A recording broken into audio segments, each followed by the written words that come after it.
Codependency. Are you codependent on a partner, on a parent, on a friend, where you are depending on them for approval of what you want to do? If this is you, listen to this video because I'm going to give you examples of the difference between codependency and a conscious loving relationship with whoever that person is, and how we implement boundaries so that we can serve our soul's desires as well as maintaining a beautiful relationship with those around us. Hello, my name is Eleni, Warrior of Light, and I am here to serve you. I'm here to help you, to share my learnings as I go through each and every day. So I was speaking to a beautiful lady recently, and she was telling me that she had a situation with her husband, who is also her business partner, whereby she needed to seek approval for something that she wanted to do in her business from her husband because they're in business together. So she wanted to sort of branch off and do her own thing. And what I said to her is that you don't need his approval. This is something that you can decide on your own. Why are you seeking his approval? It's fine to seek his opinion and guidance, but why approval? Ultimately, you need to decide as to what you want to do with your life. What is your soul's desire?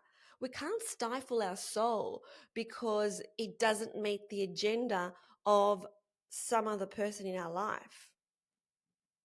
No. When you want to do something, whether it's a personal level or a business level, you need to decide as to whether this is something aligned with your soul. Hopefully, you're in a relationship whereby both of you are conscious and you both want more than anything in the world for you both to fulfill your soul's desires. So, as an example, with my beautiful fiance, Christian, um, I think that we strike this balance really well because we both love and adore spending time with each other. We love hiking, we love talking, we love having our coffees together, and we really treasure these moments. But there's also times when he has alone time and when I have alone time. And I'll give you an example that I'm doing something that I would never have done in the past. So this Thursday night, I am doing ecstatic dancing because I had a taste of it recently in Queensland at a retreat. Ecstatic dancing, for those of you who don't know, is all about moving the body in a way that is just freeing without being concerned that people are looking at you like you're some kind of idiot. I love dance. I've always loved dance. And I really, really enjoyed the freedom of just doing anything, just moving the body any which way that you like. And so I'm going to an ecstatic dance uh, event this Thursday. Christian didn't want to go. He's not interested, but he's happy to drive me and pick me up. So there's no, oh, why are you going without me? There's no guilt that I'm going without him. It's just something for me. And that's okay. I'm also going to a comedy show by myself as well because we couldn't get 2 seats. We could only get 1. And I really wanted to see this particular performer. And so that's okay because that's what I want to do. And so that doesn't mean that I don't ask for guidance. It doesn't mean that I don't ask for opinions. It just means that I don't seek approval from anyone in my life.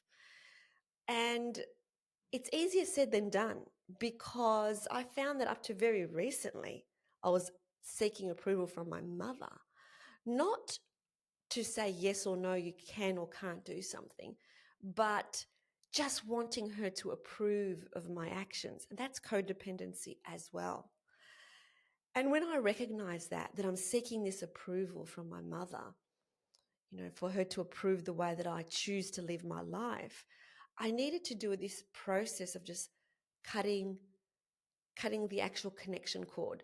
Now, that doesn't mean cutting the relationship. It doesn't mean that it impacts the relationship in any negative way whatsoever. In fact, it's positive.